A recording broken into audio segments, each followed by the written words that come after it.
Going up. How are you? Great. How are you? Can you hear me? I don't even know if I'm mute. Am I on mute? I hear ya. Look at Hudson. What up, buddy? What's up? The most interesting man. I wish my wife was excited to see me like you were just. Dude, I miss you, man. I miss you, buddy. How are you, Hi, man? Hudson. Good. Welcome. Hi, Jennifer. Hi. Hudson, how are you rocking that beard down there? I mean, it's got to get warm in Miami, Notice no? the long hair and It's everything. good, dude. I mean, it's like it's very good. It's very good. I miss you all summer. I texted Adam the other day and I said, I miss everybody. Yeah, man, let's get back together. I know, we gotta get it going. Yeah. What is new? I know you're growing and expanding and taking over the world. It doesn't feel new. I mean, it feels like a lot of the same, but yeah, we're having a good year. I mean, a lot of units, man, a lot of units. We've once we got our feet under us after adapting to COVID and just got clear about what our activities were going to be, we got confident in bringing some new agents on. So we've had 4 new hires in the last 60 days. Which come out of a field of probably 80 interviews that we've been doing. So we just got real intentional about bringing them in and rebuild. Are you up from last year? What's that? Are you up from last year? Yes, significantly. Let me awesome. actually, it's a great question, actually. How much of that is the market? Because you're saying the market there is great, right? Dude, yeah, it's definitely, it's such a flip from conversations you and I have had in the past, right? Because it is hot, smoking hot, houses can't stay on the market, everything's flying, multiples on everything because inventory's so low. We're definitely getting an impact of urban migration from New York, not as much from Boston. I think most of the Boston folks are going north. Most of the New York folks are going north. So we're catching a lot of business from people getting out of the city and moving north, which is good. Overall, let me see. So last year at this time, I'm going to just get you exact numbers. We're sitting right now at about 372 closed and pending year to date. And last year, that's what we did the whole year. The whole year. So, I think we're in great shape to hit our 500. Like that's the goal. That's awesome.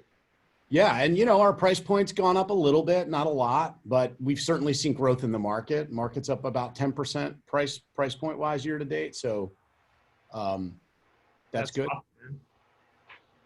Yeah. It's funny. We literally volume wise, we already hit what we did last year. Awesome. But keeping in mind that last year was not our best year ever, but we are definitely on track to be right around where our best year was, which for a town where people are migrating out, it's pretty good. Yeah, it's not bad, man. Well, that's what they say, right? Like you're gonna get market share in a down market. So let's see, 100, so 231, 231. Yeah, I mean, our best month ever is this month, September. We've never had a month this big. So we're closing just under 18 million in volume for the whole month and 60 units. That's awesome, dude. Yeah. So that's incredible. Yeah, it's pretty cool. That's awesome. That's cool. And how many agents do you have now? What day is it? Don't worry, I won't ask that question. No, hang on. We are. I literally just had somebody ask me that question. Yeah. And I was like, let me count. And I was like 14. I have 14. Yeah, we have 19 full-time agents, and of which four of those have come to the team in the last 60 days. So, and then one full-time ISA who is scheduling appointments right now. Nice. So there's really 20 people inside the sales organization and 5 people in the administration. So, Adam, what's up, man? Hey, buddy. How are you? I'm good. How are you? I'm good. Doing really good. You've been in my neck of the woods a couple times, but I haven't seen you. Yeah, man. I mean, you didn't see I opened an office right there. You didn't see that? A little. Sorry, I forgot to mention. A mini agent office. Yeah, mini. Yeah, not a mega. It's a mini agent office. Yeah. That's awesome.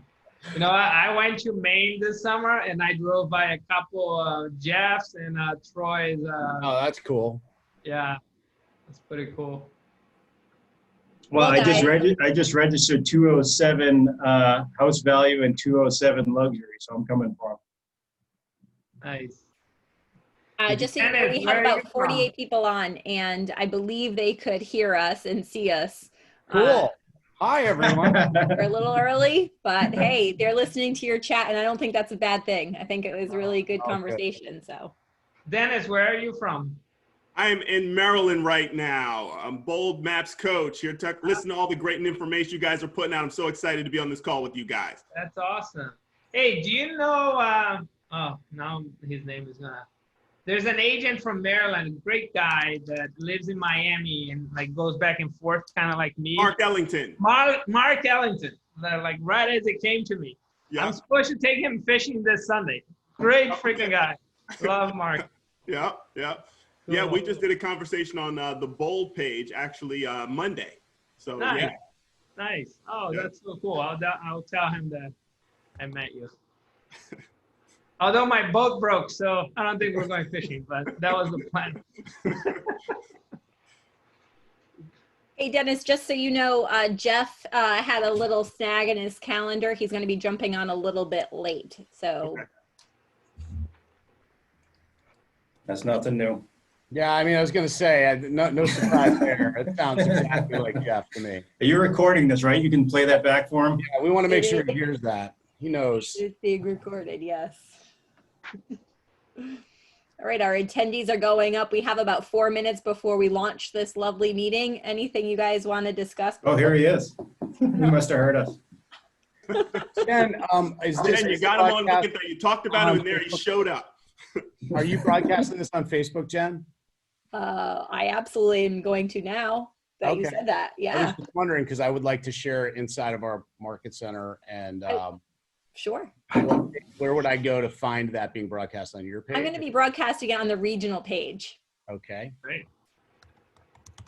New England. Is We have that a regional Top page? Filters Onward Network or the KW New England Network? KW New England. Got it. So I'm going to work on that right now as you guys get started. So is it cold in New England yet? Oh, No, No. it's balmy. Balmy. Yeah. It's lake weather. No, I got a nice weekend full of golf. Nice. Oh, Jeff's mad at us. He left?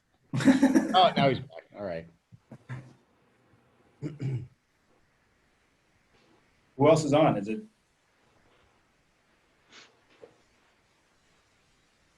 I think this is it. Hey guys, Jeff Matea. Just have to pick up my kid off the bus here in a few minutes. First day of school. Awesome. Exciting. I've used that excuse before. No, yeah, his video's not on.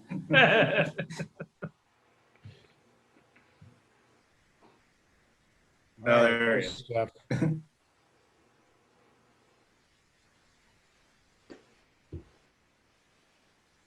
all right. We're live on Facebook, Matt. Awesome. Get your Thank people you. looking at us. We also have about 70 people that are in attendance and waiting for this showdown to get started. So, Dennis, any opening remarks before we launch it? Sure. You ready for me to start my opening remarks right now, or would you like me to start in 2 minutes? Let's wait for 2 minutes. Okay, perfect. We don't want anybody to get mad that we started too early. I've had enough Matt? Zoom issues this morning already, so. Okay. Matt, are you going up to Bretton Woods at the end of the month? I am. Yeah, I'll be up there on the 25th. We'll be up there that night. Nice. I think our place is rented. Oh, is it? Well, Yeah. you can maybe shoot me a text and let me know like where we should look because I haven't booked anything yet. But we're definitely going Okay. to visit some family, and I think we're going to take on Mount Washington. So Nice. It is the tallest mountain in New Hampshire, you know. I've heard.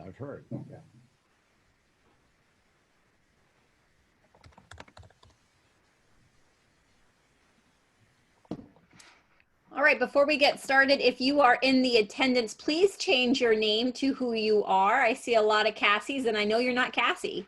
So if you go to your name and go to more, you could rename yourself. If you're on your phone, go to the 3 dots and put who you are in the chat so we can see who you are. Thank you. Just a little housekeeping, guys, I know. Zoom housekeeping. Amateurs. Hi, Kim, if you could change your name on the actual Zoom itself. If you can't, no problem.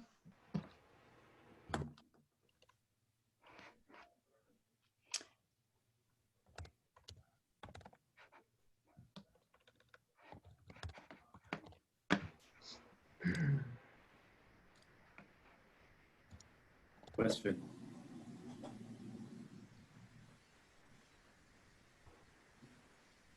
Group is growing like a weed, so this is great. All right, guys, it is 12 o'clock. Dennis, I'm going to let you take this away and run the show. All right. So welcome. Perfect. Thank you for spending your time with us. Hey, my pleasure, Jen. Thank you so much for inviting me. Everybody here in the New England region, I want to say welcome so much to this pre-mega camp showdown between some of the top mega agents, mega teams in your area. My name is Dennis Russell. If you've never met me before, I'll give you a little teeny brief history about me. I'm a bold coach. I'm a MAPS one-on-one coach. And my brief history, I was a pilot in the United States Army. I was a captain. I flew C-12 airplanes, UH-1 helicopters. And then I went into this real estate thing. I became one of the top 5 agents in the office, became a team leader, had over 900% growth in owner profit and profit share. And then at that point became a bold coach. So that is why I am here to have this host you guys in this incredible session we're going to have today. Let me say this, because the reason why we're here is because we are in the home stretch of 2020. And there's some things that we've got to consider and some things we've got to understand. As things continue to change this year, your leadership desires for you to be prepared for the most impactful last quarter of your real estate career, and also to propel you to have the best first quarter that you've ever had for 2021. Now, what we're going to talk about today, if you take the tools and you listen to what these people say, you're going to have, like I said, the best last quarter and propel you to have the best year you've ever had. And this is going to help you end strong. And it's going to, like I said, propel you into that incredible next session of your life and career. Now, what you're going to see is we might say some things a little bit repetitive. And the reason why we're going to do that is because when you're going to hear certain things, we want to make sure you really dig deep and find out what these people think, what these top agents, what these mega agents are thinking. Because here's what we know, that as we dig into this market of the moment, agents such as this that have risen to the very top, they've done it because primarily how they think. And when you think about that, that goes right along in line with the bold law, be, do, have. By changing the way you think, you change your being. And by change your being, you're able to change what you do. And as you change what you do, you're able to achieve the type of success that you've always wanted to achieve in real estate. So let's go ahead and get started without further ado, and let's dive right in. So all of you great panelists here, I've got some incredible questions for you guys. And here's what I'd like to know. First of all, I'd like to know, and everybody here would like to know, tell us a little bit about yourself, you know, where your business comes from, and a brief roadmap to your success on how you became a mega agent.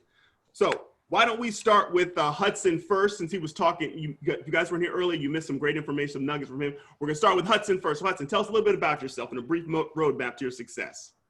Yeah, so Hudson Santana, my team is located in Cambridge, Massachusetts, Cambridge Market Center.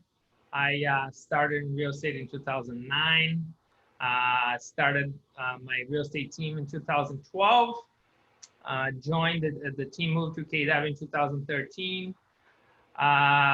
We went from having 2 people on the team, my wife and I, to now having 7 full-time agents and 7 full-time admin. The unique thing about our team is that we're all virtual and we're in multiple parts of the country. So I actually live in Miami, Florida, while I still sell real estate in Boston, not just lead the team.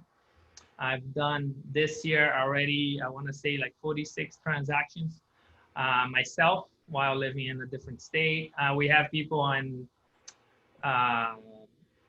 Maine, Philadelphia, North Carolina, Boston, and multiple other locations. So that's kind of what's unique about our team. And our average price point is 875,000, and we do right around 185 transactions a year. All right. And I think earlier you were saying that, how are you on pace this year versus last year?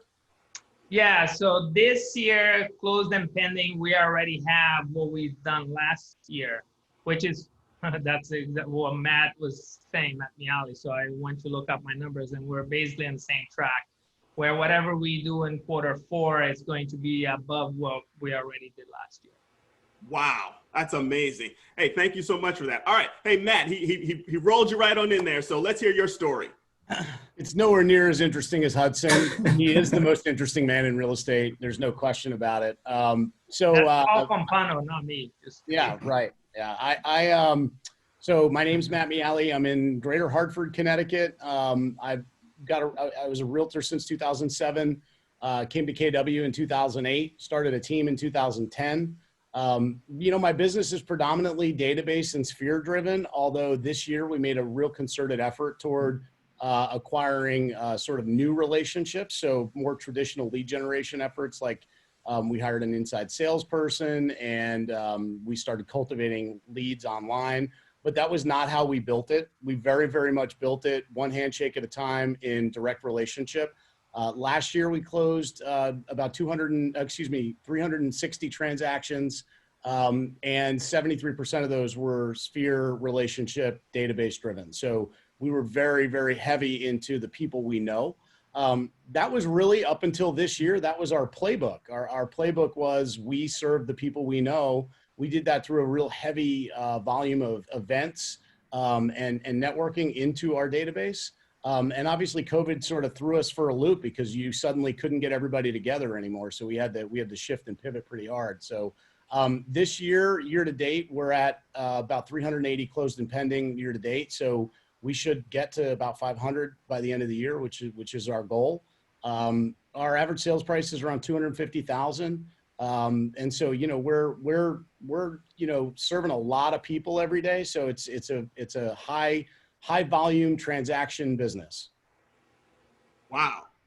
It's amazing. I love the fact that you guys are already pretty much accomplished what you did last year already, taking advantage of this market of the moment. So Adam, let's hear your story. So I'm the old man of the group. I've been in since 2003. I, at first, heavily invested online, probably 2004. I knew what cost per click was. I knew what AdWords were. Leveraged what I knew about. I live in a second home market, so a lot of my clients didn't know about the lake, or I serve on Lake Winnipesaukee. It's in my background there. So I kind of describe my real estate journey as, one, getting established, getting a reputation for myself as a solo agent. And then in 2012, I joined KW, found out what a team was. So 2012, I did 27 sales, 23 million. So a lot, high average price point, but I was just going crazy. I was just, as far as time, the joke was, taking pictures of me on vacation on my phone and stuff like that. So I got flown to FSO on a recruiting trip. I told the OP, Nate, a lot of you know him, that there was no way I was going to make a move to Keller Williams. I didn't like the logo. They've since changed it. But I went down there, and on Monday, I was like, all right. So because I thought real estate was all white noise. I just thought it was, everybody has the best network. Everyone's got the best training. It's, blah, blah, blah. But, Monday I was down there saying, all right, this might be real. Tuesday, I'm like, all right, so when I make a move with KW, how does that look? What does that look like? So first phase was internet. Second phase was building a team and finding the right people. Last year we did 100 and, I just looked it up and I forgot it. Hold on. Like 190 transactions, 83 million. And like these guys, we're past that already. Not as many transactions, but we have gone past it in volume. There's a lot of waterfront selling right now, and you just can't buy anything. Everyone's coming out of the cities and joining us in New Hampshire. Wow, amazing. I love the fact that you guys are such on pace and have already crushed your goals and things from last year. And, Adam, I want to say thank you so much for having them change the logo. We appreciate that. Appreciate that a lot. Good job on that. So No problem. our final participant here is Jeff. Jeff, tell us a little bit about yourself, where your business comes from, and a quick roadmap to your success. You're muted. You're on mute, Jeff. Rookie, you're on mute. That's the way it happened. There we go. In the car here. Jeff Matea here, live and work at the beach here in Pine Point in Scarborough, Maine. Roadmap, I started part-time in 2006, became a full-time agent in 2008, just as the market decided to crash, and started with Adam Hergenrother as the first expansion agent with Keller Williams before it became a real thing in 2011. I have since started my own team 2016, 2017, and we have 8 full-time agents, 2 admins. Last year, we closed 230 transactions, similar to the other gentlemen. We're tracking way ahead of last year. We've closed and pended 265 sides, on pace for about 315, 325. Average sales price 289. Also live in a second home market. And there's just nothing available. More Massachusetts, New York, and New Jersey license plates than we've ever seen. And with school starting, they have not gone home. So they're buying up a lot of our property, and we like that. My business has always come from about 60 to 75% Sphere. We moved into selling a lot of expireds and FSBOs as a result of chasing listings. I was really buyer heavy, and have since evened that out. We're at 50-50, and it's been pretty steady all year, listings to buyers. All right, good. Well, thank you so much for telling us all that. You know what I really enjoy about this conversation so far is everybody on this call, nobody has been in the business since like 1980. So that means that you can make a lot of money in this business very, very fast if you apply the principles that they're going to talk about here today. Now, let me ask this. It's a question that came from someone who was out kind of hearing this. You guys have these huge businesses. Why do you have a mega team versus starting your own brokerage? Jeff, since you just finished, why don't you start that off first as I threw you under the bus right there. You yourself out. That's all right. A lot of people ask that. I really like the support, the training, being able to Kellerize people, instantly. So I've brought people into my team and kind of brought them into the Matea group, but then brought them into the Keller Williams culture. I really love the culture and training. And that's also why I came to Keller Williams originally. I've only been at Keller Williams. It's the only thing I know, and been very happy here. So I think just for what headaches there could be in this business, I'd rather, my designated broker and the staff, the market center handle some of that for us, because it can be daunting, and I can just go and sell and grow and help others grow. Hey, thanks, Jeff. Hey, Matt, would you like to add something to that? Yeah, I mean, I get that question all the time, and my answer is simple. It's worth it. To me, it's always a value question. So one of the things that I made a commitment to early in my career was always saying yes to new opportunities. And so one of the interesting things, obviously, is that, that requires you to sort of assume that you don't know anything and then be open to new conversations. And so I talk about and meet with people all the time and vet out, am I in the right place? I ask that question consistently because it's my obligation both to the agents and the customers that I have to provide them with the best service. And the fact of the matter is, this is the best place to do that. And so, it's not just economic, it's everything that Jeff talked about too. Like the ability to plug into this group right here, as you noticed, Dennis, and some of you that were on the call earlier, we all know each other. Like these guys have been instrumental in helping me build my business.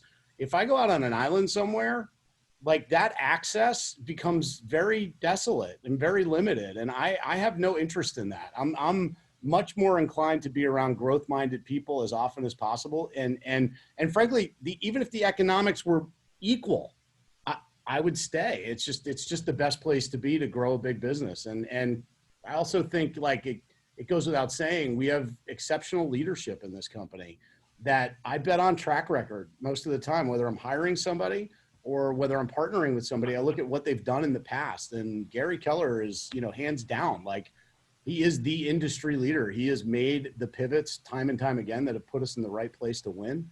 And I just like to be on the winning team. Well, great. We're going to come to some of that. You kind of mentioned some about who you're in business with. We're going to come to that in a minute. Hudson, tell us why you are here versus starting your own brokerage. Well, I think, again, Matt talked about value. I think everything is about value. I think, I always think about value in anything that I do. And I think that we are part of a company that has 156,000 agents, which means that there's a lot of people doing a lot better than even these people on this chat here. And that has so much value. And it's really up to us to go and find what we need. Where if I was on my own, it would be very difficult to get something like that, right? And then when you look at the cost, how much does it cost to get access to that, right? And what's the value? And I think when you look at KW, the cost is very minimal. But, and I know you guys don't like to say but it is up to you to go get that value, right? Even Gary is not going to be able to just chase you and provide you with that, right? You have to figure out what it is that you need in your business and go find it. Like Matt, I've gone to Matt Miali for stuff. I've gone to Adam Dow for stuff. I've gone to Jeff for stuff, and that's where the value is. Where if I was on my own, I'd basically be competing with a bunch of different people. We don't really compete. We compete at a fun level in a way, right? Because we all get better and it helps everybody. If I was on my own, it wouldn't be that much of a fun competition. So. All right. Okay. So Adam, we're going to switch up questions. We've kind of been led to our next question. That is, when you're thinking about your network, what's the value of your network and how did that impact your net worth? So tell us a little about that in terms of who's instrumental in you having success in your business. Well, when these guys were talking, well, you switched up on me fast. When these guys were talking, I was thinking about how right when I switched to Keller Williams, I was offered a really nice opportunity to be a part of an indie brokerage that's been in the business for a long time and, all that kind of stuff. And then, if I hadn't have been introduced to Keller Williams at the time, I would have thought that would have been a fantastic opportunity. But knowing what I know now, that would have been devastating for my net wealth because I wouldn't have been introduced to these guys. When I was beginning in the business, I would get out. I live in a small town. There's 8,000 people here. If I hung out with other realtors and I judged my success on them, I'd be thinking that I was really doing well. Like Troy Williams isn't on this call, but he and I were at Mega Camp or Family Reunion or something. We're there. We're sitting in the crowd. I'm like, I turned to her and I said, "Do you feel like a high school hero right now? You got these guys on stage that are just doing these huge numbers, and we're coming in as top in our state." And we're in the crowd. We're nothing. So like to Hudson's point, we're the bar is being set higher and higher across the country. And if I was just an independent brokerage, one of the things that I think that I talk about when people are switching companies, it's easy to go from bad to great. It's very hard to go from good to great because you don't know that you could be better. Like you can't imagine, because like I said, it's all white noise. But I want to come on to Hudson's point. We're not competing. It's easy said when the guy's at number one that we're not competing, but we're going to inform. So answer this, and I'm going to ask someone else this question too, since I got you right here, Adam. So if you were to move to, because you said an indie brokerage or a brokerage with maybe a lower cap, you see that whatever little bit of money you save there, it wouldn't be worth the value that you're receiving through the interactions with these other people. Is that what you were saying? Yeah, I don't even see the cap as a significant part. I don't want to scoff at $10,000 or whatever your cap is, or team cap or rainmaker cap. If you want to make up cap, go out and profit share. Like I profit share more than my cap. So the cap is, I'm here. I told this to somebody yesterday. I could probably work anywhere. And I choose to work here for a reason. And the reason, part of them are on the screen right now, and part of them are the chance to go to Austin, both virtually and in person. That's the best to really get to know people. And so I see when people focus on the cap, it's like focusing on split somewhat instead of your 1099. You know, I made $200,000 a year, but I only had a 25% split, so I'm going to leave. You know, that doesn't make sense to me. So I don't think about the cap. Good way to look at it. Once again, high-minded people looking at high-minded things. Love that. Hudson, why don't you tell us about your network and how that impacts your net worth? I think my network is everything. I mean, even on this class, I could point out a bunch of people here that have been instrumental in my career, and they're joining this call. You know, there's Rick Murray, there's a ton of people on this call. And again, it's funny, like you just don't know how much impact that could have, you know, because you go to a class and you learn a little piece and then you implement it and then you make millions from it, but you might not remember that came from that person specifically, right? So I think the network is everything. It is up to you to go find it. I go to more classes than most people. And most people will tell me, oh, I'm busy. Oh, I could have that excuse more than a lot of people because I have run this team and I run a bunch of other businesses, right? But that's the priority. And if you guys, any of you meet me at Mega Camper Family Reunion, most of the time I'm just in the hall and I'm talking to so many people. Like that's what I do most of the time. And those conversations, a lot of the times, a lot more valuable than what they're saying on stage. But I'm not there asking them, you know, what they had for breakfast and stuff. I'm really focused and working on, you know, business. When I leave the conference and I'm at the bar, I'm not there talking about chicks and this kind of stuff. I'm there asking them like, hey, what did you do to get here? You know, what did you improve? What was the biggest mistake you made? All that kind of stuff, right? Like where I see a lot of people going to these conferences to have fun. I don't need that. You know, I'm there. I'm hyper focused. I mean, a lot of these guys are probably annoyed to see me in conferences because they're like, I won't shut up and start, you know, just focus on asking a million questions and stuff. So, but I think that's the value of the network, and this company really offers that to all of us. So Hudson, before I let you go, on this question, you're not going anywhere. On this question. So you're looking at a thing like Mega Camp, which is coming up next week, since you kind of said you go to conferences. What kind of things do you get out of Mega Camp? And like, who specifically, is there anybody specifically who you saw or that you see regularly there that you say, yeah, I got to make sure that, you know, I touch base with this particular person because I know I'm going to get some nuggets. Like, who has been instrumental in part of your network? It's going to sound really bad, but like, so here's the thing. It's not like, for me, it's really about giving. I'm a huge believer in giving, and I believe that the world is round and you give enough, eventually comes back to you.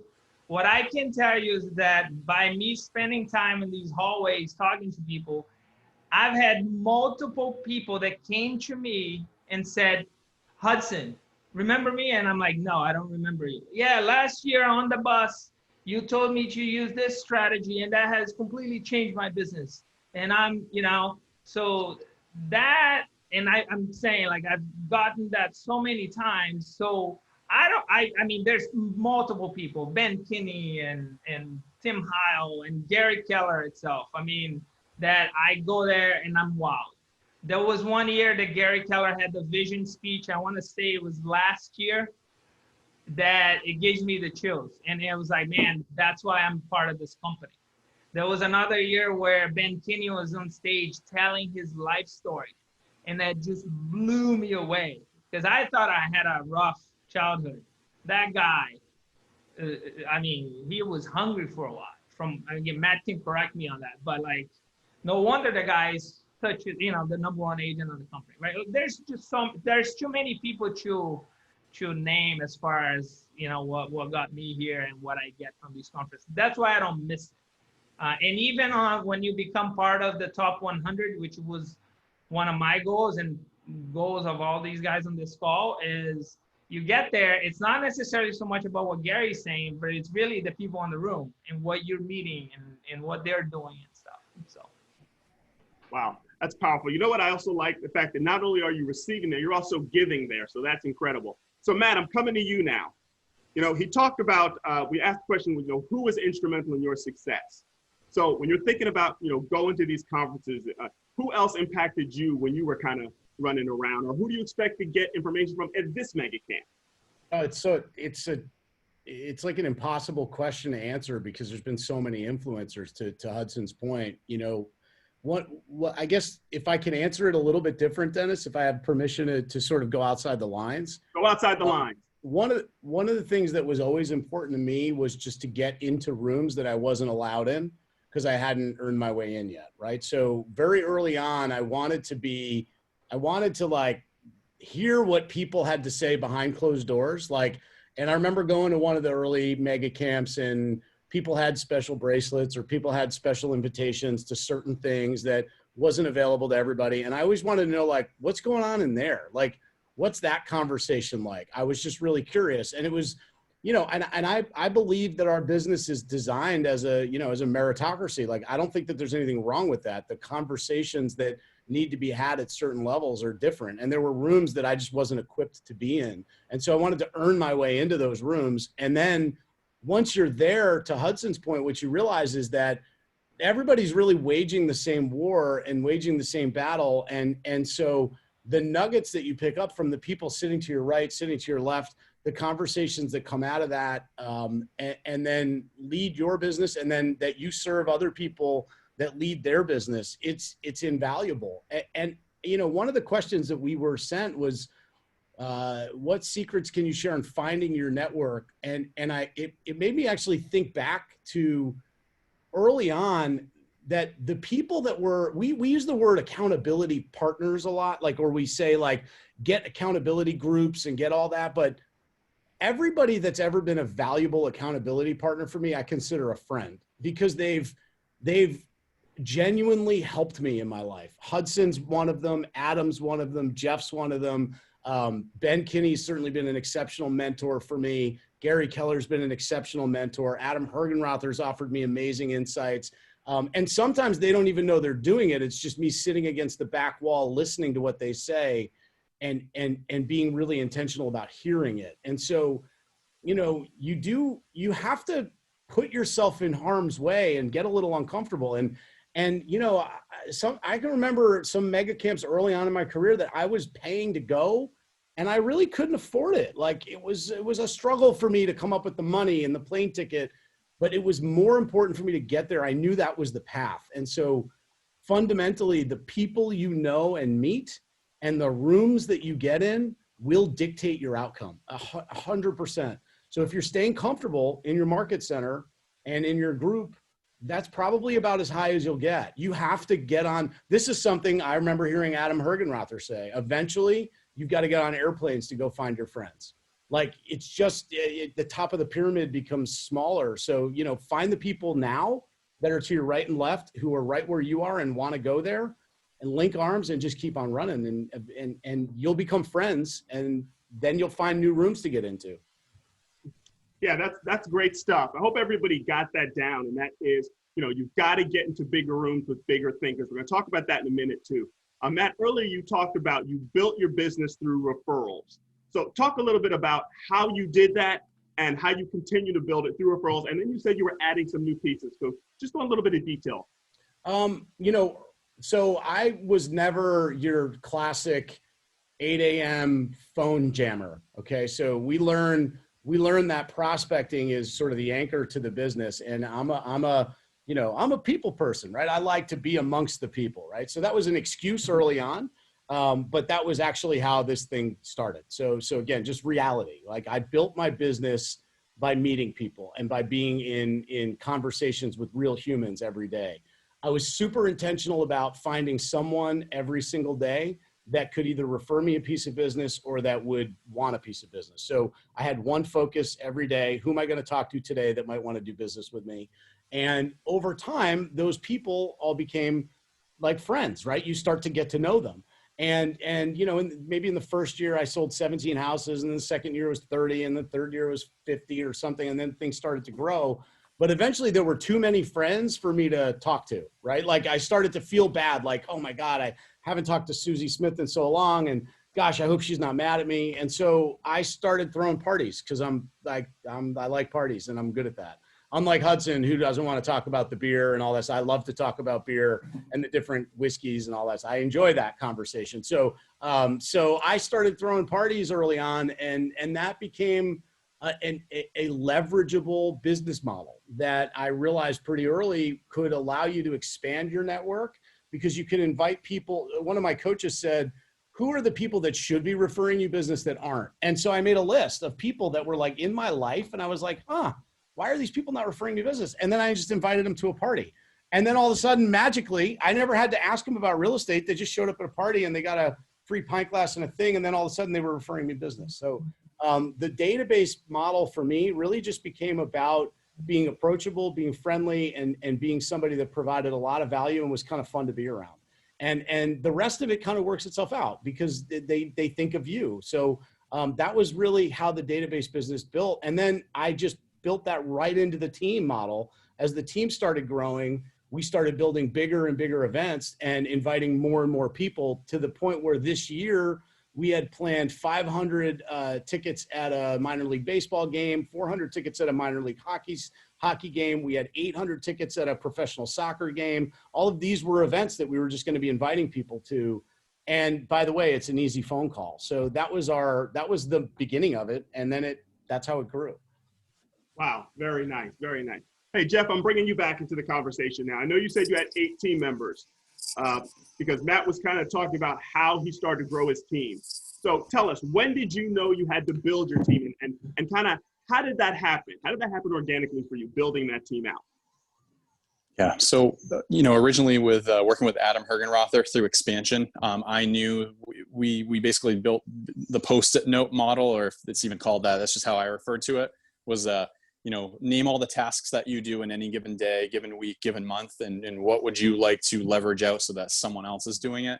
And so immediately that was, I told my wife I would be home, every day at 5. So I don't work any nights. I don't work any weekends. So, I haven't done an open house since 2011. So I found people that enjoyed doing that wanted to work exclusively with buyers. So that was the original path. Was I just took listings and led the team and found the next great leaders. And then, there was folks that just worked buyers that then, challenged me to say, well, I want to work listings. And then it just naturally progressed to that then I've got a couple of individuals that are now pushing me out of no longer taking listings, and I'm working on just growing business through relationships. Like Matt said, I had a party at Buffalo Wild Wings. We had an event planned for at a kitchen and bath showroom to network with many folks and our client database.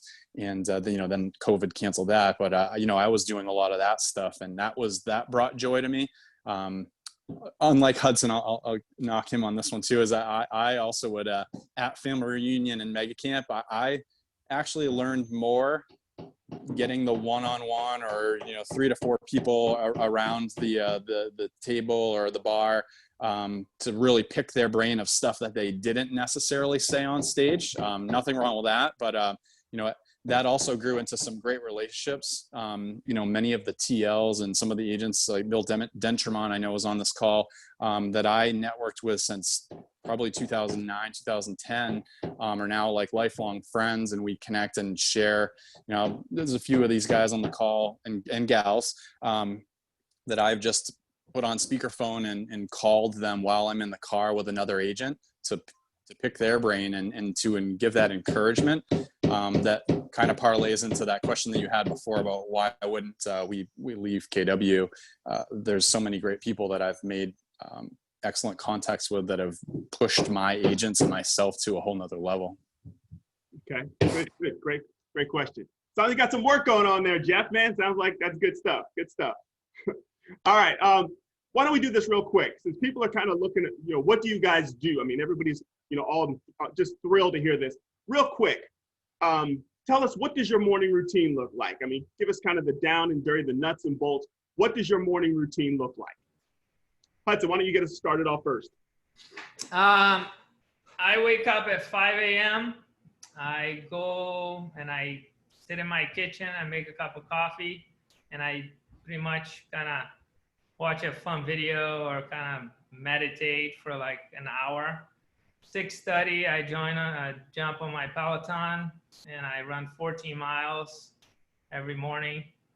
And then I have breakfast with my kids, and then I shower and I go to my office, which is in another room in my house. It's a very long commute. But again, and then we have a morning huddle with the agents on the team at 8:30 for about 15 minutes. We share what we're grateful for and what we're going to work on at that day. At 9 a.m., there's another admin hurdle. I join sporadically. Sometimes it's good to just join in when they're not expecting. Although Terry, my director of ops, is on this call, so she can attest to that. And then I focus on, my main thing is getting all the work, the important stuff done by noon. But most of my stuff is really, I look for deals. That's what my job is to look for opportunities. I specifically work with real estate investors. So on a daily basis, I'm looking for opportunities, as well as, agents for my team and potential talent for the admin side. But that's basically what my day looks like. And I'm usually done by 5. I have lunch and dinner with my family, and that's that. And then weekends, I also, I don't do open houses or anything like that. I have people on the team, and open houses are the biggest source of business for our team. So it's really an important source. So the way we look at it is it's really an opportunity for somebody else to go there and go after and generate income. So that's what my day looks like. Hudson, thanks so much for that. You know what was really great about that? You had family time in there. You had, as Gary Keller says, it's God family business. So you had the family time already in there, the breakfast, the lunch, the dinner, and the weekends. This is what this is about: leads, listings, and leverage. How do you make this your life by design? So Adam, go ahead. Yeah, go ahead. One thing I miss is I'm very intentional about listening to a book every morning while I'm running. So I'm very intentional about that. Learning based. Everybody on this call, you should be hearing some familiar patterns. If you're listening to things, you're hearing things like the 6 personal perspectives. So I love that. Hey, Adam, why don't you tell us what your morning routine looks like real quick? After you take you off mute. I know we're keeping the view from banging down the door. All right, this is better. When COVID hit, we didn't have to drop 3 kids off at 3 different schools. So we were able to get into a better morning routine that it's kind of stuck with us. And I've been re-engaging that this week, but getting up at 6, doing some reading, professional, spiritual, and then exercising, and then just, not opening the computer or looking at email until after that. So don't get distracted or anything like that. And then, my day is kind of all over the place with, being the team leader and still not necessarily going to open houses or listing appointments, but just handling the hard stuff of, all right, this seller's being unreasonable, or so I'm still in the trenches in negotiations and basically relationship management. Mm-hmm. And, so I try to get the accountabilities and the goals and stuff like that, and the 411 work in it, but I try to get the morning stuff out of the way so I can get the hustle and bustle of the day. All right, thank you for that. Yeah, I'm loving the pattern here. Matt, tell us real quick, what's your morning look like? Well, I wake up and I run 14.1 miles every morning. Is that just to beat Hudson by 0.1 mile? I actually don't run at all every morning. Yeah, my morning routine is really it's nothing spectacular. It's never been a big part. I struggled for years trying to fit into a mold of what I thought a morning routine ought to look like, and my rhythms are definitely more late night. So I generally am getting up between 6:30 and 7 every morning. sometimes 7:30. A lot of times it just depends on what time I go to bed. It's not a very typical routine. And the reason I'm saying this is because, you know, when I was building my business, I used to literally beat myself up because I couldn't get a good morning routine. And I felt like that made me somehow a failure. And so all of you guys that struggle with like morning routines, like you're going to be fine. Like just figure out what works for you. So yeah, I get up between 6:30 and 7:30 every morning, and I spend about an hour with the kids and my wife. And that is totally casual, just chill out time. We drink coffee, we have breakfast, we talk about what we're going to do that day. Around 8 o'clock, I start preparing for what my day is going to look like. So I'll look at my calendar, kind of revisit what I've got going on, who I need to meet with, and prioritize my most important things up front. And then 8:30 a.m. every morning, my team and I do a rise up call, which I lead, and we have different subjects for each day. So Mondays, we do market reports where we actually look at the events and activities inside of the market for the prior week. So what's been happening, you know, and just really get everybody educated about the scripts of what's happening in the market. Tuesdays and Thursdays, we do live script practice every Tuesday and Thursday, live script practice in front of the rest of the team. And then Wednesdays, we have a special guest join us every Wednesday to help us focus on our personal development and our leadership skill set. And then Friday, we do a traditional team meeting. So, and then beyond that, the day is off and running and different every day, which is part of what I love about the business. But that's our routine. I still have, I've got to find a way to fit in the 14.1 miles, but it'll definitely be that much. So. All right, perfect. Yeah, I think you guys should be hearing a pattern here, that it's not just about business 24 hours a day. These people all have lives. They all have families. They're taking time out to make sure that they're keeping the most important thing, which is their family. And if you do it right, you can manage your business and your time. Jeff, tell us real quickly, what does your morning look like? Yeah, so like Matt, I actually don't set an alarm. The only time I set an alarm is when I think I might miss a flight. So I just wake up whenever I wake up. And sometimes that's 5 in the morning. Oftentimes it's closer to 7:30. I am the family guy that takes his kids to school, picks them up at school, as you just experienced. So I don't start my day until about 9:15, 9:30 in the office. It doesn't mean that I'm not texting, emailing while I'm able to. But really that's that day starts. I sign into Brivity. Before that, I'm also a Peloton guy. Really there's not a set routine other than just getting the day started so that I'm fresh and ready to go, and working with, making sure that the team's up and ready. I meet with my ops director first thing, and not to knock anybody's schedule or structure. I actually learned personally just how I operate, that when I got the heck out of everybody else's way, they performed a lot better. I was the micromanager years ago, and my wife would probably say even now at home. But when I stepped out of the way and let other people perform, they really grew immensely. So I just have one team meeting every other week from 11 to 12. Otherwise, there's a few one-to-ones just to check in with people. Otherwise, unless there's a performance problem, they're on their own to an extent. Okay, thank you.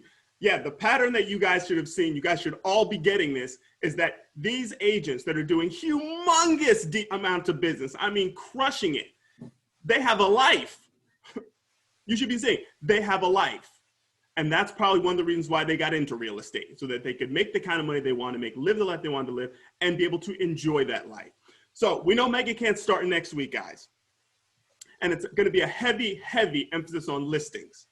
So in this market of the moment where listings are so valuable, why don't you share, what are you doing to get your fair share of listings? Adam, you want to start us off? Sure. Kind of like Matt said, relationships is still the foundation of how you get listings. You can do all the ads you want. Listing leads on Facebook are kind of unicorns. They don't exist. It's basic unless you're out there doing relationship stuff on Facebook. So on my team, I talk about the top 100 and then the top 10. I was just having a conversation with one of my agents this morning, how 3 people in my life or in my real estate business, and they're friends of mine, like Matt said, have accounted for a huge percentage of my business. So I've doubled down and gone smaller on, not trying to do bigger tricks, but saying to my agents, all right, and myself, let's focus on our top 10. Let's have those conversations. Let's make sure that we're calling the people that we know are champions, that we know will go out there, and if they even hear of somebody talking about a listing, they'll say to that person, oh, you've got a list with Adam Dow. You got a list with the Dow Realty Group. So for me, it's always been reputation, because we're getting better at systems and we're doing a lot of the team things better, but it's still about who we know and how we culture those relationships as a team.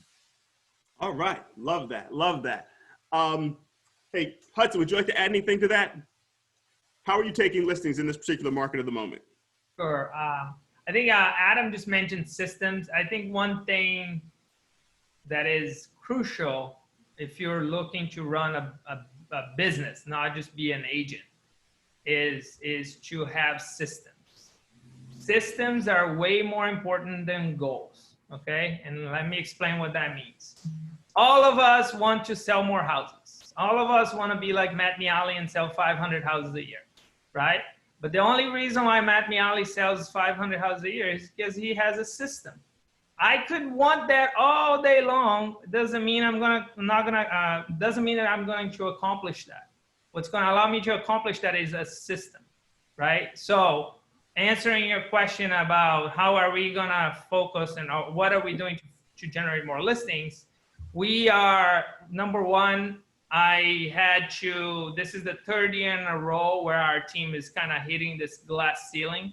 And I'll be transparent here, like our glass ceiling is 200 transactions. And what I had to do is pretty much figure out what is it, why is it that we're hitting this? Where can we make changes? So we basically are implementing a lot of changes on the structure of our business. The way that I went about doing that is I went and hired a top maps coach, which within a few calls already made like just unbelievable like change. It's just incredible when you find the right person, how much you can get out of it. So we're becoming very specific about the system. Like a general sense is we're basically breaking down our business into 3 buckets, okay? One is leads, which means we have to have a leads manager that handles everything. The middle bucket is the admin, right? So we're focusing that and figuring out the admin side. And the third bucket is the sales, right? So, but if you ask Gary Keller, one of the most important buckets you can have in your business is the leads. It's really the leads and the admin. The admin are the heart, but the leads are one of the most important ones. So we've been very specific about scheduling the activities for every single month of the year. We're going to be done by Monday on that. We've been working on that the last 3 weeks, which means every month our director of lead gen has a calendar, and he can direct what the activities are going to be for every month. As an example, this month this quarter we're working on the Thanksgiving, right?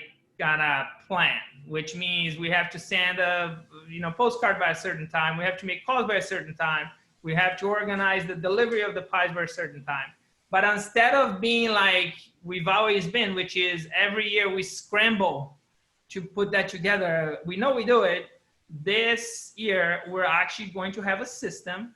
That's not going to be great. That's not going to be perfect, but it's going to happen consistently. And then next year, it's going to be the exact same. Unless there was something that went terribly wrong that we need to tweak. You know what I'm saying? But basically, we're just being very intentional about all the activities and who's responsible for what and the accountability on that. So that's what we're currently doing. That's what I'm very excited about, but that's what's been all the focus on our team lately. And again, then you go into the admin bucket, then you go into the sales bucket, but to give you a sense, that's what we're doing. All right, sounds good, sounds good. Okay, we're gonna pivot a little teeny bit. We're talking about some things that the top agents are doing and how they think. We know that Mega Camp, once again, is coming up next week. And to get this kind of same information and things like that, Mega Camp, you can get this from the breakouts and the classes going on. And so we're going to pivot a little bit. And what I'd like to do right now is let's kind of open this up a little bit more, so we can have more of a mastermind type feel here. Because, ladies and gentlemen, we're going to let you peek behind the curtain a little bit, and talk about some important things that people would like to see, some important things that you guys would like to do and talk about. Let's talk about the challenges and the wins that we've had. All right. So if everybody can kind of take yourself off mute for a moment, unless you have a lot of noise going on. And let's find out, in this market moment, what challenges are we having and how did we win through that? And let's kind of talk through that. Let's mastermind through that so that we can really influence, the 169 or 170 or 180 people that are actually on this call right now. So who would like to start? What kind of challenges have we had during this particular market of the moment? Well, I'll take one that I think everybody here can relate to, including every agent that's part of every market center, is that the impact of not being in human relationships on a day-to-day basis has an inevitable impact on the culture of your team, of your market center, of your relationships with other people, and that's a challenge, and it's something that no one should be ignoring, no market center should be ignoring. We've managed to overcome the challenge of being in communication with this medium, but everybody's talking about how exhausting this is. Like, we're all pretty freaking zoomed out. I'm dying to have like a regular team meeting and just get my group together and see each other and experience sort of what it used to feel like. And we really can't do that yet. And so some of the grind starts to feel more heavy to me. I mean, I don't know how you guys are experiencing that or what you're seeing around that. Any of that happening with you guys? Jeff, you got something to add to that? Yeah, we had some agents that felt burnt out. So we just kind of did that, get together for a lunch, get together and laugh, get together and smile. We had one of our admins go on walks virtually and kind of do like this. Like, I've shown you the scenic view of Scarborough here a couple times. You would just get on a call with them and cheer them up. Nothing to do with real estate, just kind of go for a walk virtually. That's helped. I mean, I guess it didn't lessen the Zoom piece, but it was just one-to-one FaceTime with folks. And we had a few people just really pick up, a couple people on the team that were feeling down and just had a lot of frustrations. Was one way that we recovered from that. I think one of the biggest challenges of anything, selling houses or anything, is just uncertainty. And back in March, we just had a huge amount of uncertainty. And these guys that are on the call with us, we all got together and we talked every Tuesday as a group and said, all right, we don't know what's going to happen, but we're going to go through it together. And sometimes I'll pick up the phone and call Matt and just say, hey, I'm having a rough day. I know you understand. Let's just chat and have a conversation around, leadership's hard. I'm not a naturally bent leader. And like, unlike these guys, I don't run to crowded rooms. I'd rather be behind a Zoom call or something like that. So, I think just managing the uncertainty of ourselves and our agents has been something that we've talked each other through, and being able to, we kind of came out of this with, we've all had better years as of right now than we did last year. If you had said, what are the odds of that 6 months ago, there's no way. So I think having the network that these guys and myself have, if you find that for yourselves and, going to Mega Camp next week and finding out who's got a similar production level, who's had similar problems, who's got similar successes, having that is invaluable. Okay, Hudson. Well, I mean, again, my challenge is a little different. I think, and hopefully some of the people will relate to this, the participants, but I'm mainly focused on investments. And I think that's the sector that has been affected the most from COVID and going into what Adam is talking about because of the uncertainty. Right? Yes, people are moving to the suburbs, houses are selling, but the idea that I'm going to be getting a client to invest in a project that will take about a year to be completed, and knowing whether the market is going to sustain a year from now is a big question mark. And in my opinion, again, half of the economy is shut down for a long time. The government is printing money. It's an election year, right? Like all the signs of a big crash are there. It hasn't happened in our industry, but how is it going to be after the election? So how do you help an investor to, and again, I'm not talking about long-term investment plan. Long-term, it doesn't matter. You can still buy a rental property. If the numbers work today, the most likely they're going to work 5 years from now. Where the stuff that I do, helping investors, and developers flip houses and stuff is challenging. So I've been really, I put my foot on the brake for a while, where I was helping people buy at least 2 transactions a year, which would become 4 a year later, listings for our team. I've done very minimal since, because I'm not sure, and so it's a challenge. So again, we're all having our best years ever. I mean, sounds like the people on this call, but I still think we have to be very cautious while being optimistic as far as our expenses, as far as our P&L, as far as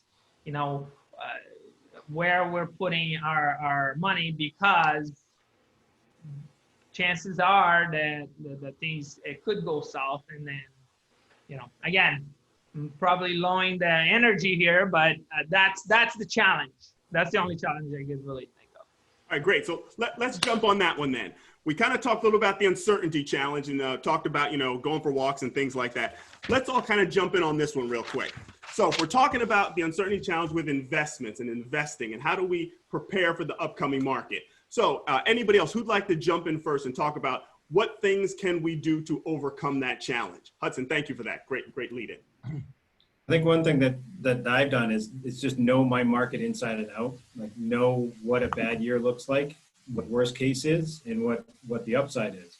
You never want to talk somebody into something that they can't afford, or if somebody's just right on the edge of affording the house that they're trying to buy, and maybe the advice is around, all right, maybe we'll scale back on what you're trying to buy instead of not buying. So really understanding what's the upside, what's the downside. And I have a spreadsheet that I keep, because my market's Lake Winnipesaukee, that I pay the closest attention to. And that's what I've been focusing on since 2003. So when people come in and say, all right, so if I buy this now, what's worst case if the market goes down? What's worst case, or what's best case if it goes up? And I have those answers. So you can't come in with feelings. You can't come in with, I think, or I read that nationally. You have to know your micro market very well. That's super smart. That's super smart, Adam. Matt, you got anything else to add to that? Jeff, no, I mean, I love that, it actually, Adam's answer speaks to Hudson's answer earlier, because Adam's got a system for how he does something and responds to a challenge. And that is, Adam just pretty much articulated something that I do intuitively, but have never really fundamentally built. And that system is perfect. That's a thing that we could all implement on our teams and put in play to empower our agents and our clients to have a better understanding of what the forthcoming market looks like. Because I get the same question over, and people ask, am I buying at a peak? And it's yeah, probably. Maybe. I don't know what else to say. Yeah, you probably are. And there's all these market conditions that are really next to impossible to predict what their outcome's going to be. And in Connecticut, for those of us that are here, we're experiencing something we haven't seen since 2007, which is inbound migration of new buyers, which we have literally no idea how deep that well is, but people are moving here from out of state. We have had outbound migration for the last 10 years. So all of a sudden we have demand in our market that didn't exist. I have no idea how deep that is. I have no idea how to predict that. So it's a tricky thing to guide people through. But Adam, great suggestion. If we are able to sort of benchmark, well, the last time this happened, here's what it looked like. and this is what the worst case scenario was. So can you live through that? I really like that. That's super valuable. So let me add to that too. And again, your question was on the what's the challenge, right? It wasn't or what's the solution. I think that's the challenge that I'm seeing, because residential sales are going really well throughout the country, but then you look at commercial and investments, that's where the big question mark is. But in order to make it in any business, you have to be, first of all, willing to put your face there and see what happens, right? Like if you're not willing to do that, you shouldn't be a business owner, because you're taking a big risk every single day that you open the door, right? And then the other thing is you have to make a bet and you have to stick to it, right? And like I love what Adam's talking about. Yeah, you need to know your market and stick to it and make a plan and go.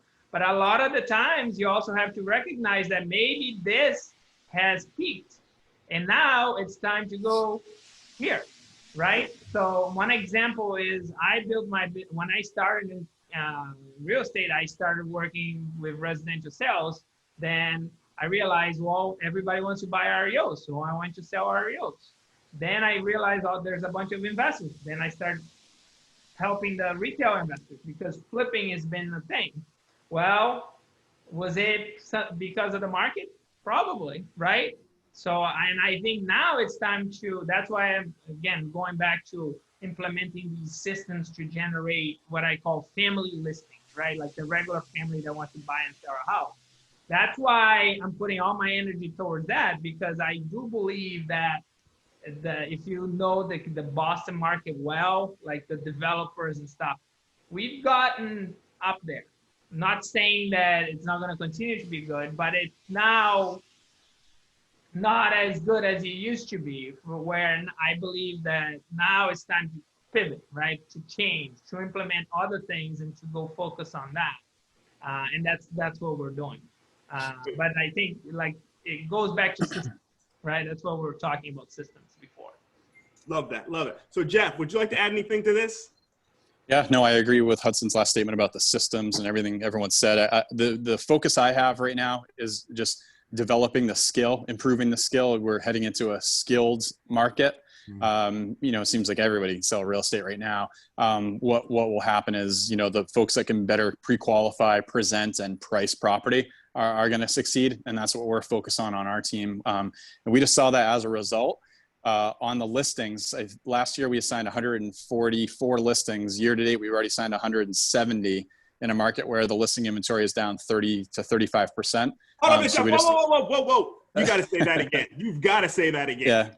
Yeah. So in a market where the listing inventory is down about 30 to 35%, our team has signed 170 listings, where last year we signed 144 through the end of the year. We're already, 26 listings signed ahead of last year with 4 months to go, 3 months and 3 weeks.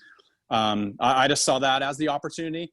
Trying to catch Matt's numbers, 60 under contract in a month is reasonable. We had never done 50 and we went from 40 to 60.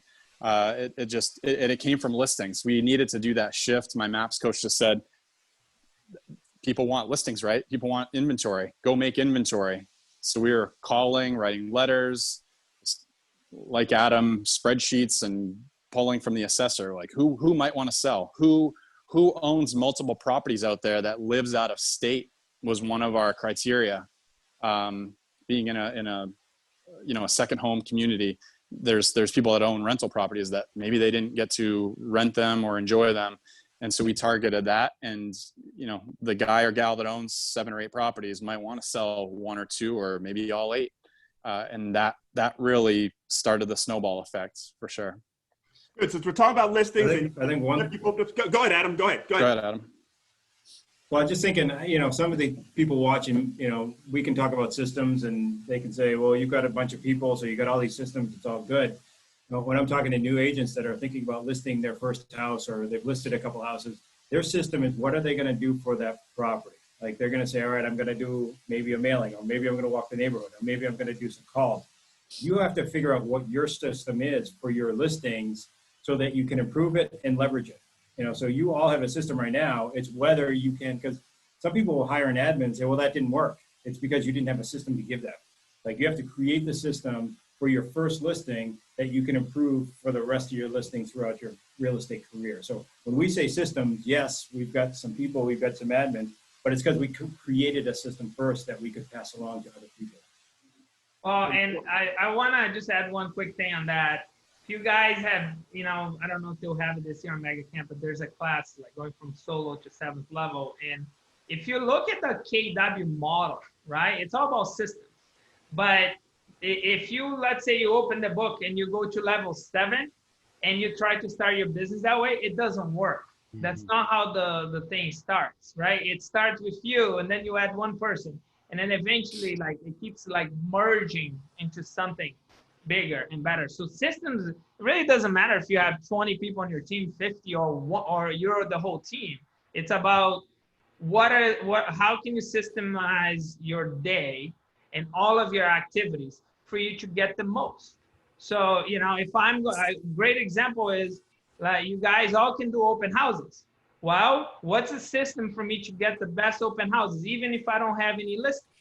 A lot of people, what they are going to do in an office, they're going to send an email to the office and say, hey, I'm available for open houses this weekend. Well, what you should do is look on MLS, see who has a listing, call that person and say, hey, I noticed you have this beautiful listing on 123 Main Street, and I know you're busy and you probably want to spend time with your family. I would love to host an open house for you and for your client on Sunday. I could do from 12 to 2 or from 1 to 4. What works best for you, right? Like, that's a system. If you do that every week, there's no excuse for you to say, I don't have enough open houses to host, right? Versus, I'm just going to come up with this today and do it, right? The idea of a system is doing it, same thing consistently, and then you find out an even better way, and then a better way. And that's how you grow. So. Oh, love that. Love that.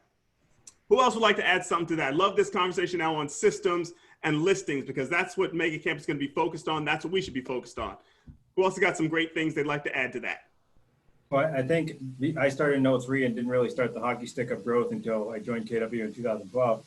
And it's because I blame creativity versus endurance in systems. To, you know, I could take a high-end listing and do a nice Facebook thing or a single property website or a really cool flyer, but I would do it differently for the next client. Then I would do it differently for the next client. So creativity is great, but you have to really control it and not get too sucked into it. And I still do it. I mean, I was doing it today. Great point. Matt, sounds like you had something to add to that. That laugh sounded I just love the, you know, it's just, to me, I often joke, like, you know, I run the most boring big business ever, because like nothing that I do is really tremendously creative. It's very activity driven, and it's true. I mean, you know, and you know, we sort of jab at each other from time to time because our price points are so different, and, you know, our businesses are so different. And at the end of the day, though, we're all running the same way, in that we find something that works and then you just keep doing it over and over again. And it's fundamentally going to get boring. But your skill, to Jeff's point, is going to get better and better. You have to just keep doing it until you're so bored you can do it in your sleep. And then what Hudson talked about around the team getting to a certain point where you're just scaling it and getting better and better. Eventually you get so good at it, you can give it to someone else and then they make it better. And that's actually how organizations grow, is that you become as good as you can at something. And then you have to be really okay getting out of the way of your own ego and accepting that someone else is probably even better than you. And if you've built it, but taken it from, you know, say step 1 to step 30, and then you can give it to them at step 30 and they can take it from 30 to 100. That's how big businesses are built. And it's just really, really hard to get over the fact that nobody here invented anything spectacular. Like, none of us are inventors. This business, and Adam said it earlier, I mean, what'd you call it? High school heroes? I love that. Yeah, we're all high school heroes, right? Like we're the biggest in our state, and yet not even, you know, like not in the top 10 in the country. So you're ability to figure out what you're good at, lean into it, get exceptional at it. Don't focus on anything else. Just get better and better and better and better. And then figure out how to give that skill to someone else and let them get better at it. And then go build another skill and just keep adding that to your business. And eventually you have a big business with lots of systems that work instead of doing everything a little bit. You get better at everything. I just want to add one little thing for the people on this call that are very competitive. Don't let that also hold you back. So like, it's a great example. None of us here are on the top 10 of the company, right? But for a lot of people, you see that and that becomes so overwhelming that you give up. Where in reality is, in order for you to be number one in your state, you first need to be number one in your office, right? Like, and you need to look at that way. Like if you're just new to this business, it's really like, hey, you never sold a house before. So selling one house is an accomplishment. Then look up of somebody that has been doing this for a year and say, oh, they did 12 houses. You know what I'm saying? Eventually you get to a point where, oh, I'm going to shoot to be number one in my office. Then I'm going to shoot to be number one in New England or in KW, right? Like, but if you have to, like, you can't look at Matt Miali's business and think 500 houses because that sounds overwhelming.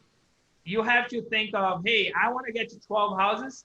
Go in the report to KWRI and look up like who's selling 12 houses in my area that I can look up and see what they're doing.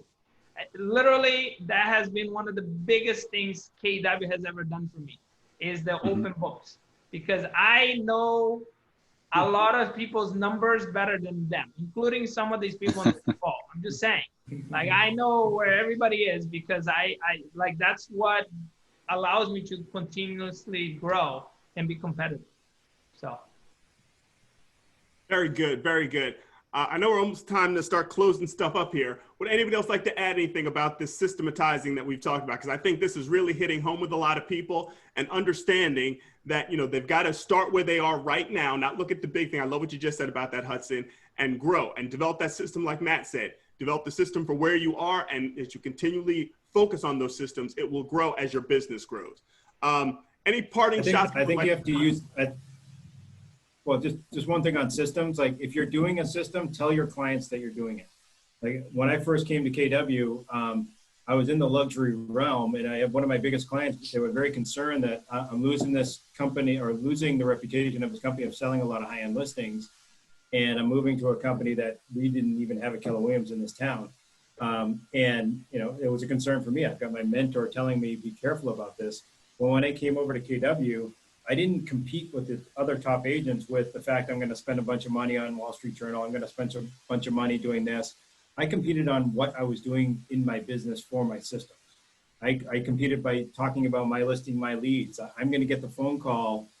Whereas, you know, that company I used to work for, they had a duty desk and someone would answer the phone and then they'd talk about their listing and, you know, you just spend a bunch of money and time getting your house ready for photos. I photographed it, called, and a duty agent who was in the business for 3 seconds just took that lead away. So talking about our business models, our systems and things like that, don't keep it a secret. Like use it. If you're going to call a neighborhood, if you do an open house and you're going to walk up and down the street and talk to 10 people, the next agent coming in line to do a listing presentation isn't going to do that.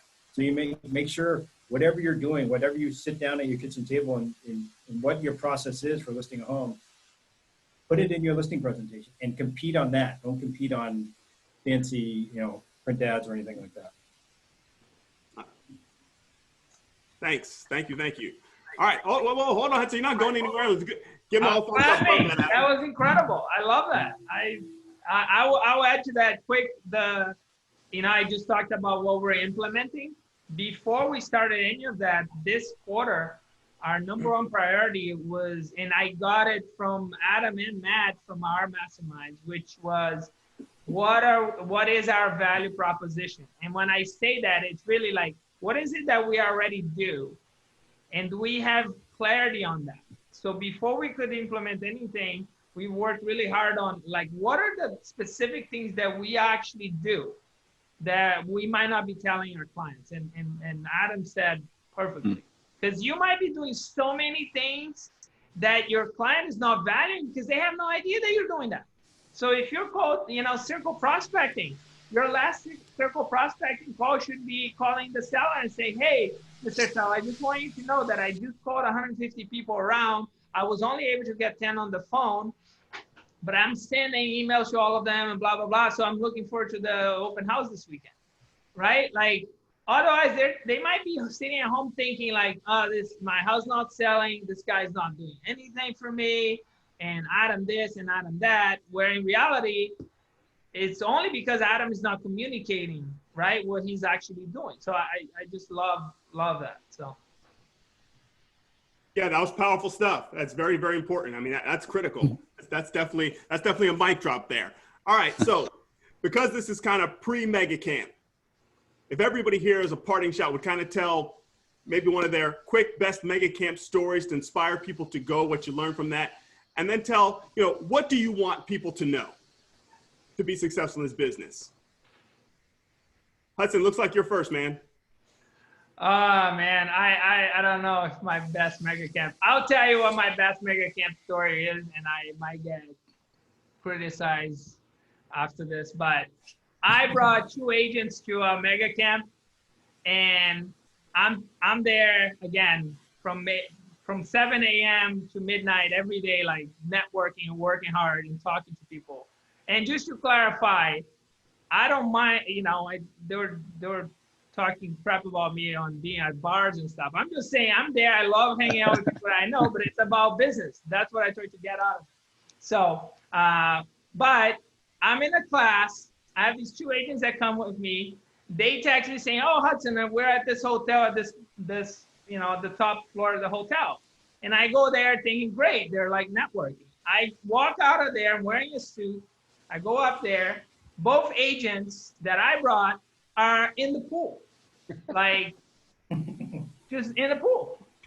And I just like, that just like blew my mind. And that's kind of what I was talking about earlier. It's like, guys, if you want to go, the next time there's a mega camp, if you want to go to the pool, go to the pool. But in my view, if you want to get to a higher level, if you want to do better, you need to understand like the best freaking people in the country are there. And instead of going after them, you're taking some leisure time, right? Like that's the part that that's not what I'm about. I'd rather go on a vacation and not talk business versus if I'm there, I'm so hyper-focused because the value is just tremendous. I mean, it's I'm only where I am today because of these events, without a doubt. So that's my story. And some of you have heard that before, but that's what comes to mind. Thanks, that's it. Hey, Adam, what would you like to share? I think for me, mega camp's always been my favorite over family reunion because it's just somebody talking about their business and how they're doing well, and then another person talking about a different part of the business and how they're doing it well. It's person after person after person doing something at a high level, and you come back and you want to do everything, and you can't, but you want to make sure that you go with the intention of implementing something and going in and listening to a bunch of things and say, all right, this is what I'm going to implement in the next couple of months. And my team gets kind of afraid when I go to these events because I always come back with ideas. But I think that now, given it's online, it's kind of like watching sports on, without any fans. It's like it's just different somehow, even though it's the same game and they're doing the same thing. But like to Hudson's point, these are high caliber people talking about stuff that will improve your business, and it's $100.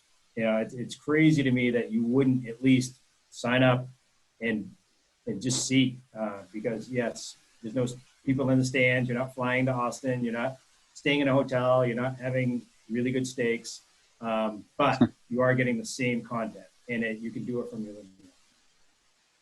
All right, Jeff.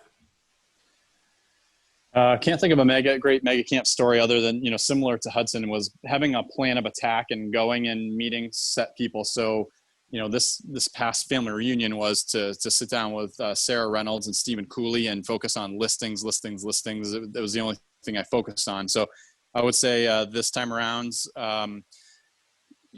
focus on what you want to get the most out of and take action on one item. Again, it's progress, not perfection. Just a little tweak to your business can send it, the sky's the limit. You can really take off.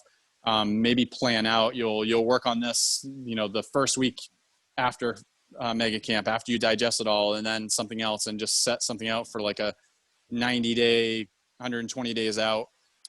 That's really what helped my business grow, is I fixed one thing at a time, not try to do 100 things when I got back, which sadly I did back in the day, was to try to have every, golden nugget and shiny objects implemented, and nothing happened, right? If you just focus on one will happen, and it will make a drastic change. So, I think it's progress, not perfection. I remind some folks on my team of that every day.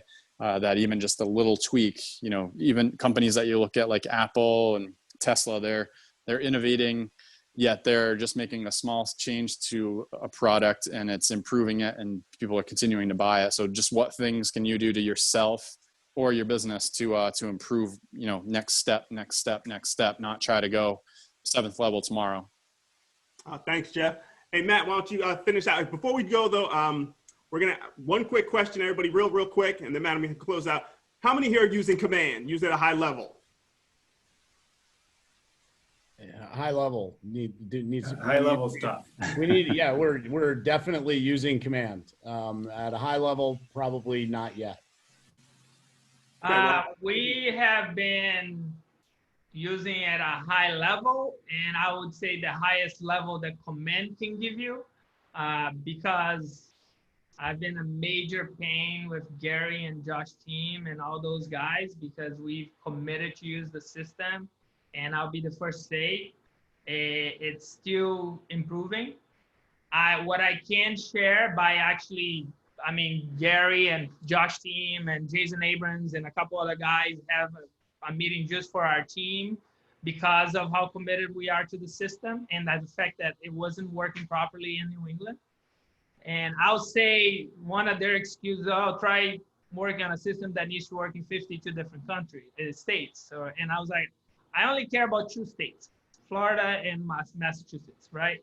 But for those of you that don't know me, that's how I am. But the thing is, and this is the thing about this company, guys, that I can't, that's why, like, every single time I had the opportunity to be in front of Gary Keller, the guy just blows my mind away, right? Because after that meeting, he, like, the way he responded, the way that, like, they made us feel and the support that they gave us, and the fact that he took everything that we mentioned to heart and really started working on it. What I can report about Command is that it certainly is going to change our business, the way we do business. And this is coming from Gary and Josh, is that right after Mega Camp is when they're going to make some very important features go live.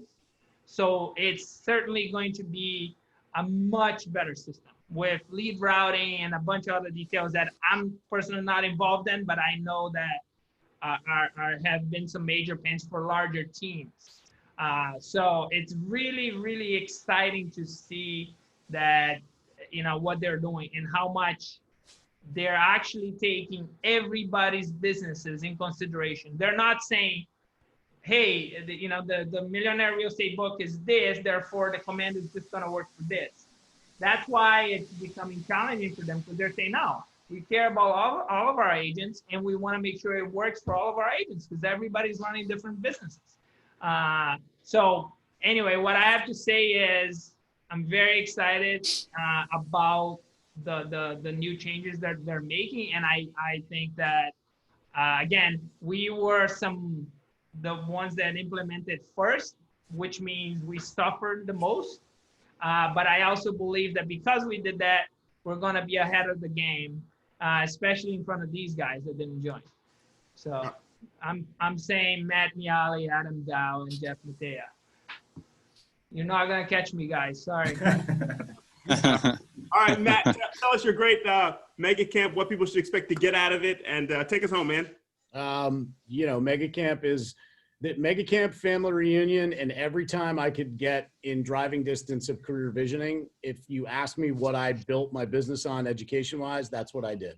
Those were the three never miss things. If anyone was teaching career visioning, which whether that was Recruit Select or Train Lead Motivate, which to me was all about leverage and leadership and building systems, I must have taken that class 12 times in 2 years. I never missed it.